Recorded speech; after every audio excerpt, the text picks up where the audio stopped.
Pinas Outsider! Welcome back to our channel!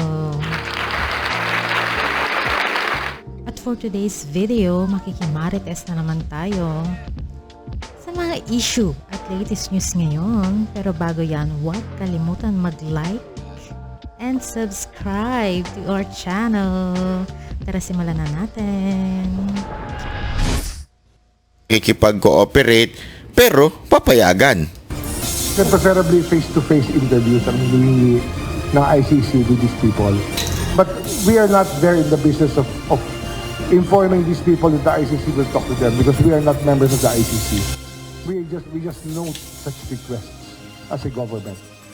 Pagdating naman sa issue ng arrest warrant na maaaring i-issue ng ICC sa mga suspect ng war on drug case, nilinaw din ni Secretary Remulla na ibang usapin na kapag idinaan ng ICC sa Interpol na siyang papasok dito sa bansa. Nagets ninyo? Naguhugas kamay sila ngayon. Sinasabi nila, hindi kami makikipag-cooperate para mapanindigan nila yung sinasabi nila dati na we are no longer part of the ICC, we will not cooperate. Yun kasi sinasabi nila eh. Pero hindi rin nila pipigilan yung Interpol. Pag pumasok ang Interpol, ano po ba Interpol? Police din, international police. So, hahayaan mo yun? That's illegal. Why would you allow na magkaroon ng arrest warrant ang Interpol na hindi naman tayo parte na noong ICC? Ibig sabihin, wala na tayo sa ilalim nila, wala silang authority, and yet hahayaan mo na anuhin ng Interpol? So naghugas kayo ng kamay para hindi kayo magmukhang traidor, which is traidor naman talaga kayo. Gago! Yun ang totoo, pero ayaw nyo lang aminin, mga traidor kayo, tapos pagagalawin ninyo ang Interpol. By allowing them na gumalaw, ibig sabihin, pinayagan nyo. Diba? Kasi hindi naman gagalaw dapat yan. We have our own authority na to secure every Filipinos. Especially pag kami illegal order. The warrant from ICC is an illegal order because we are not part of ICC. Illegal yun. Pwede ba akong pumunta sa Amerika, sabihin ko, I have a warrant kay Biden. Who the diba? Yun na kagad sasabihin sa'yo, who the hell are you? Wala, basta I have a warrant. I think Biden is no longer capable to be the president of America. I will arrest him. Pwede pala yun? Pwede ba yun? Babain ko siya. Ang tanong, sino ka? Anong authority mo sa presidente namin? Kasi nga, wala nang authority. Wala naman ako authority sa kanila. Ganon din po yun. Ang ICC, we are not part of the ICC. They do not have any authority sa atin, sa bawat Pilipino. Lalong-lalo na yung dating presidente. Tama, mali. O, ano ibig sabihin nito? Bakit ganun? O, alam na natin. May exchange gift, ganun yun. Alam niyo exchange gift sa school, ganun. May exchange gift na magaganap dito. Ano kaya ang kapalit? Hindi kasi, alam mo yun, naalala ko tuloy di ba?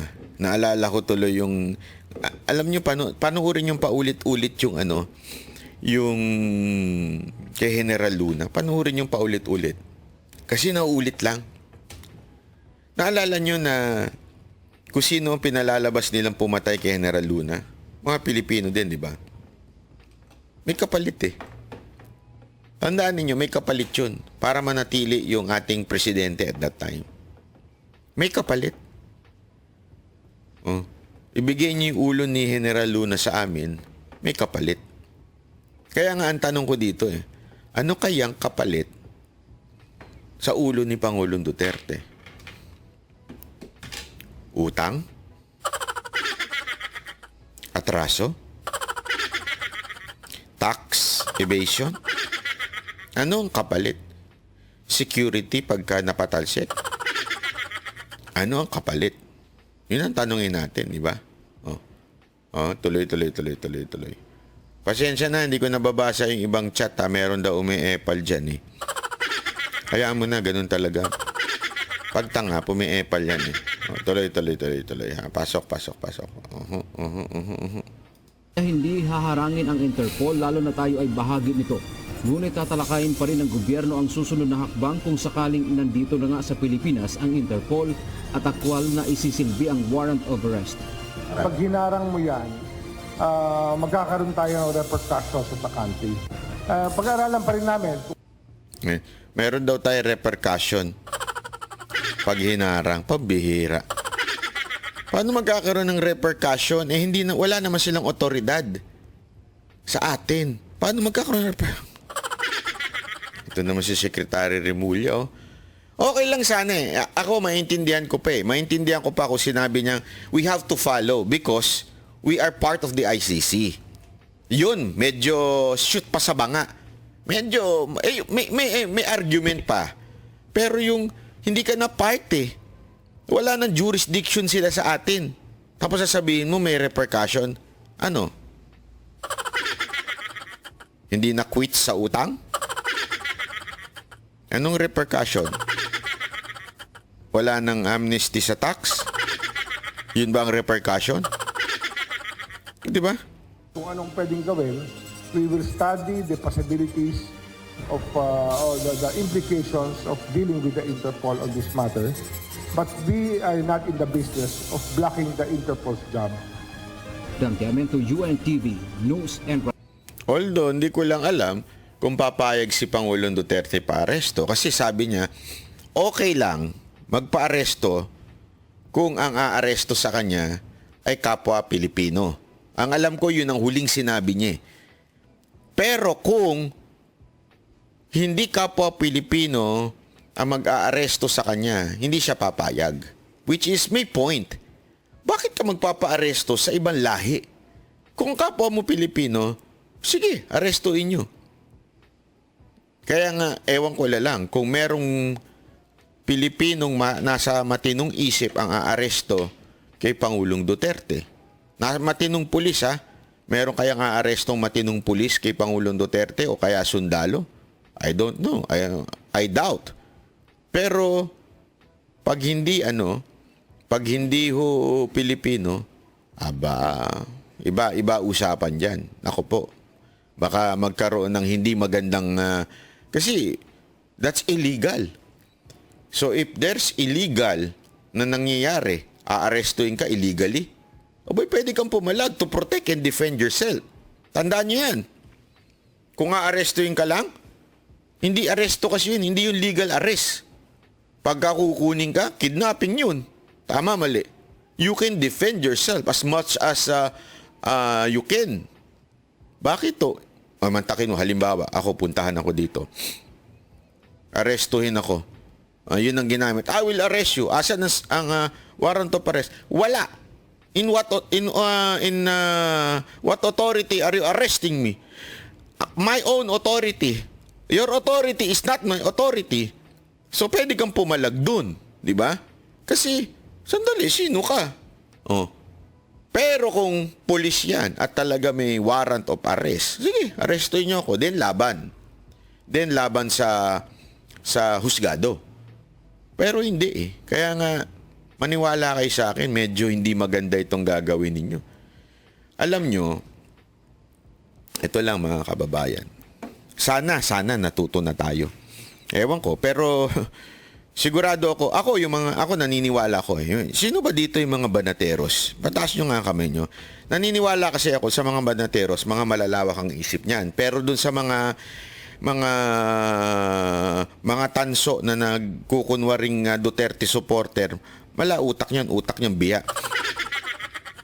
Alam nyo, sabi ko sa inyo, di ba? Marami sa atin nang umasa doon sa video. May nangyari ba? Wala. Walang buting nagawa, mas dinulot pa masama. Yun ang totoong nangyari. Huwag na tayo maglokohan. walang nadulot na mabuti, hindi nakakumbinse, at lumala pa. Di ba? Pero, etong particular na to, subukan nilang gawin to, tingnan mo. Mitya ito. Mitya ito ng hinahanap ninyo, Mr. Marcos. Si Pangulong Duterte, lagi niya sinasabi, I support this government. Ibig sabihin, ibig sabihin, ayoko mag-resign. All we do is just to criticize yung mga wrongdoings. Baguhin niya, ayusin niya yung kanyang pamamahala, walang problema. Diba? Yun ang lagi sinasabi ni Pangulong Duterte. Paulit-ulit niya sinasabi yan. Sa maisog, live interview, every time sinasabi niya yan. Pero, pag ito nangyari, maniwala kayo. Sa tingin ko, iba mangyayari. Ito magiging mitya. Mitya ng hinahanap ninyo. Yun lang, totoo. Ito, sabi nito, ipasok mo na naman yan, iba. Ay, nako, Yana, ipasok mo na naman, Ibo, may nangyari. Uy, bakit ka nandito? May nangyayari. Oo, kasi kung walang nangyayari sa sinasabi ko, hindi ka abangers. Hindi ka abangers sa akin. Hindi ka makatulog pag hindi ka nanonood dito. Ibig sabihin may nangyayari sa buhay mo. Tama, mali. Kasi kung, bakit ka andi dito? Alam ko na bakit. Boring dun sa mga kasamahan mong tanso. Diba? Boring dun sa mga kasamahan mong vloggers. Kaya ka nandi dito. Diba? Atat na atat ka sa mga banateros vloggers. Naglalaway ka sa mga banateros vloggers. Diba? Yun ang totoo. Kaya ka na andi dito. Di mo? Hayaan mo yung iba. Sige, yan din ang sasabihin ko sa'yo. Hayaan mo yung ibang mga tanso vloggers, huwag niyong pakialaman. May sariling buhay din yung mga tanso at mga ensimada vloggers. Pwede ba sabihin yon? Hindi, kasi mali sila. Tama, mali. Mali din yung iba pa nating kasamahan. Kasi double standard ang tawag mo dyan. Yan na. Alam mo kung bakit. Kung sasabihin mo, bakit yun ba kasi pinakikialaman yung ibang mga vloggers? Ganito, wag yun na rin pakialaman yung mga Marcos vloggers. Kung yan ang gusto ninyo, walang pakialaman, di ba? Bakit? Mali yung Marcos vloggers. Mali din yung sila Maharlika. Mali din yung mga bisdakeros na yan. Mali sila eh. Gusto mo tumahimik kami. Para sabihin, wag mo nang pakialaman yan, wag mo nang pakialaman yan. Sino ka? Pinakikialam mo may sinasabi ko. Wag mo rin akong pakialaman. Tama, mali. Wag mo rin akong pakialam. Okay na ikaw eh. Hayaan mo na ibang vlog. Hindi, wag mo akong pakialaman. Ba't ka nang ikialam sa akin? Pakialamero ka eh. Pakialaman mo yung asawa mo, wag ako. Di ba? Pakialamero ka. Makinig ka na lang. Kung ayaw mo, wag kang pakialamero. Bida-bida ka eh. Di ba? Huwag tayong bida-bida. Ikaw, nakikialam ka eh. Nakikisaw-saw ka sa vlog ko eh. Ito ang sinasabi ko, pinakikialaman mo. Tama, mali. Hindi di ba? Ito, may nagsasabi ko dito. Tama, mali. Ito yung pananaw ko sa buhay. Ay, ba't mo ako pinakikialaman? Boyfriend mo ako? Asawa mo ako? Ba't mo ako pinakikialaman? Pakialam mo yung asawa mo. Baka nasa, na yun? Nasa kumari mo na yun. Yun ang pakialaman mo. Baka nagchuchuktsaka na sila ng kumari mo. Bakit? Nakapokus ka sa akin eh. Yun ang totoo. Nakapokus ka sa akin. Pakialam mo yung asawa mo, baka mamaya nakapatong na yun sa kumari mo. Di ba? Gago! Kalma. Sabi nga yan. Hindi. Feel ko lang mamburaot minsan. Kasi andyan na naman yung mga Huwag kayo nang away. Ang tagal ko na kayong pinalalayas. Bakit ba ayaw nyo pa lumayas? Hindi ko maintindihan dito sa mga to, no? Ito, hindi ako, totoo lang, hindi ko sila maintindihan, ha? Ewan ko, ha? Yung mga hindi ako kursonada, laging paulit-ulit yan. Hindi ka namin kursonada, pero araw-araw naman naglalaway dito sa channel natin. Hindi ko maintindihan. Bakit kayo nandito sa channel, naglalaway sa akin? Ano? Kung hindi nyo ako kursonada, doon na lang kayo sa mga vloggers nyo. Walang namimilit sa inyo. Walang namimilit na mandito kayo. Tama, mali. Oh.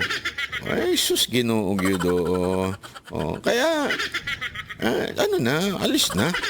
Ang dami mong ano. Huwag kang makialam. Hindi, huwag ka rin makialam. Ba't mo ako pinakikilam mo? Huwag kang makialam. Hindi, huwag kang makialam. Tama, mali. Pakialamero no? Oh.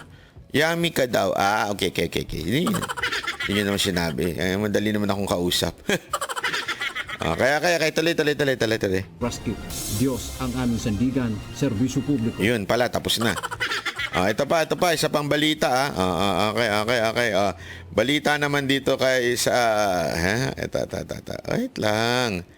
Uy, Ang lupit ng pencil na binigay ni Boss Randel, Lagi kong gamit to. Very, very effective to, Boss Randel, Dinudot-dot ko lang, Inggit na inggit dito si Boss Dada, Kasi alam mo tayo, mahilig tayo mag-discover ng mga bagay-bagay. Na-discover ko to. Ginagawa kong, ginagawa kong second screen yung iPad mini ko. Inaantay ko nga yung bagong iPad mini na lalabas, Ayan, nandito lang, Ayan, di ba?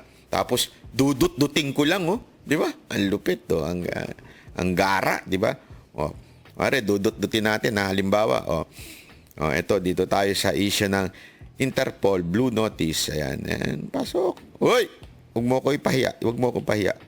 Inihayag ni dating Senator Antonio Trillanes IV na kasabay umano ng dokumentong ibinigay ng International Criminal Court o ICC sa Philippine government hinggil sa 5 karagdagang suspect sa war on drugs ng Duterte administration, ay humiling na rin ang ICC sa Interpol na maglabas ng Blue Notice laban kina dating Pangulong Rodrigo Duterte, Senator Ronald De La Rosa, dating PNP Chief Oscar Albayalde at iba pang mga sinasabing suspect sa madugong gera kontra droga ng pamahalaan.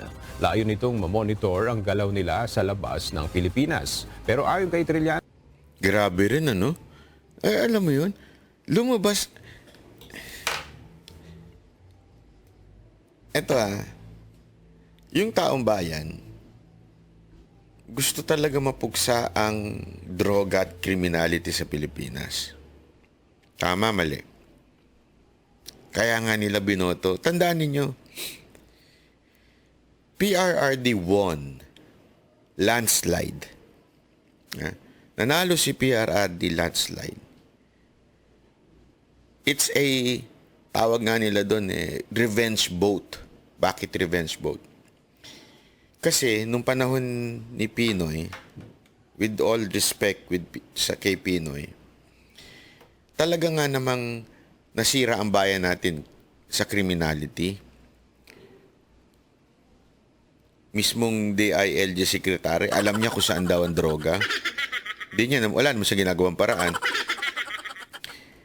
Sabi nga nila, parang tigbe-20 na lang, yun ang 20. Hindi yung bigas, tigbe-20 na lang daw yung shabu sa tindahan. Ganun kalupit nun, di ba? Ganun kalupit ang Dilawan government. Kaya nga nagkaroon ng revenge voting noong 2016. Because gusto natin maayos ang criminality sa Pilipinas, ang peace and order sa Pilipinas. Gusto nating matigok lahat itong mga addict na to. Kasi nakikita natin kaliwat kanan, ang kidnapping kaliwat kanan, ang snatching kaliwat kanan, ang rape cases ng mga addict kaliwat kanan, ang riding in tandem. Naalala nyo? Huwag nyo kalimutan yun. Nangyari sa atin yun. That's why we voted for PRRD. Tama, mali? And, hindi man itong yung sinasabing 6 months, hindi man yan nasolusyonan, but definitely, during his term, 6 years, bumagsak talaga ang criminality. Ako, marami kong kaibigan na hindi ko alam na gumagamit pala, na nagtutulak pala na tigok na. Walang biro. Ako, nagugulat talaga ako Kasi hindi ho sila yung magarbo. Meron po kami, marami kaming mga ganyang customer, lalo na mahilig sila sa ano eh. Kasi dati nagsushow pa kami sa stand-up comedian na stand-up comedian na bar. Sa stand-up comedy bar, sorry. Laging nandun yun. Tapos, naka-shorts lang, parang sabongero, ang datingan. Sa totoo lang, sabi namin, kaya mayaman siguro yan, sabongero yan. Lahat ng stand-up comedian, binibigyan niya 1,000, 10,000, ganun. Nagugulat kami. Kahit yung grupo ko, binibigyan ng ganun. Tip pa, nagtitip lang. Tapos, hindi sila yung tipong lumalapit. At saka, walang security. Hindi yung parang pagdating mo, wow, may congressman na darating. Hindi ganun. Talagang, dalawa lang sila. Minsan, chicks lang niya, kasama niya. Di ba? Tapos nung panahon ni Duterte, maniwala kayo sa hindi, kinabukasan nakita namin sa TV, patay na. Drug lord pala. Oo, walang biro, ganun. Nag-ano nga kami lahat dun sa stand-up comedy bar na tinutugtugan namin kasi nakita namin may TV doon tapos napanood namin, hala, yun yung Oo, marami talagang ganun, di ba? Maraming ganun. Ang lupit. Pero kita mo 'yan. The entire time na si Pangulong Duterte ang presidente, ubus talaga dito. Ubus. Diba? Yun ang gusto natin. Nakakapagtaka lang kung sino yung mga taong nagbigay solusyon para mawala ang mga criminality sa Pilipinas, para magkaroon ng peace and order. Diba? Biglang sila pa ngayon ang mga masasama sa lipunan. Baligtad na baligtad no? Kung sino pa yung nagpapabaya dito sa mga droga, kung sino pa yung may anak na nagtutulak, ewan ko kung nagtutulak ba yun o ano. Talaga nga namang grabe. Grabe yung pabaya nila sa droga, kaya bumabalik na naman tayo, kaliwat kanan, nakawan. Mamaya may papakita ko sa inyo, kaliwat kanang nakawan, kaliwat kanang patayan, kaliwat kanang rape. Makikita mo. Tapos sila pa ngayon yung bida-bida. Sila pa yung quote-unquote nasa legal process. War on drugs na bloodless? Tangina, saan ka nakakita nun? War on bloodless. Hindi ho. Panoorin nyo yung mga documentary about cartel, drug cartel. Pwede mo bang masabing bloodless yun? Tapos ginago nyo yung... Hindi ko maintindihan Bilib na bilib tayo sa Amerikano. Pero ultimo sa Amerika, problema ang droga at hindi bloodless ang labanan ng droga sa Amerika. Hindi ho bloodless yan. Kaliwat kanan ng patayan dyan. Diba ho? Tapos sasabihin nila, hindi, ito ang Amerika, they protect human rights. Anong human rights? Gago ba kayo? Kaliwat kanan nga ang ano dyan ang pag-aano ng mga pulis dyan Tapos human rights. Tapos yung pumatay na mga kriminal, yung namuno sa mga kapulisan noong panahon ni Pangulong Duterte, sila pa talaga yung gigipitin nyo ngayon. Ito, panggigipit to Itong Blue Notice sa Interpol. Di ba? Panggigipit to. Ay, nako. Bahala kayo sa buhay nyo. Kapag pumunta ang mga ito ng ibang bansa, ay maaari silang pigilan sa immigration pa lamang. Maari. Ayun na naman ang sabi dito. May mabanata na naman tayo dito. Wag na kayong manira ng ibang vlogger. Putang ina mo, hindi kami naninira. Paulit-ulit ka naman. Lumayas ka na lang dito. Sige na. Paulit-ulit na lang. Tanga ka ba ka? Tanga ka ba talaga? Paulit-ulit na lang kayo dito. Kila Boss Dada, kila Jay Guevara. Huwag kayo naninira. Huwag kayo. Putang ina mo. Di ba mali? Mali. So pupunahin. Anong gusto mo? Pag mali, payagan natin. Putang ina, anong gulo to? Hindi sa totoo lang. Gusto mo ba may nakikita na ako ninanakawan? Pababayaan ko? may nilolokong OFW, pababayaan ko. Sagot ka nga, putang ina mo, sasabihin mo ngayong, hindi, totoo. Gago ka eh, Mima del Rosario. Ganun ba gusto ninyo? May nakikita na kami mali, may nakikita kami nilolokong OFW. Tapos, tatahimik lang kami. Bakit? Kasi kaalyado namin. Eh, gago ka. Wag ibahin mo kaming banateros. Ibahin mo kaming banateros. Galit kami sa mga scammer. Galit kami sa mga nanloloko ng kapwa Pilipino. Kikipag ko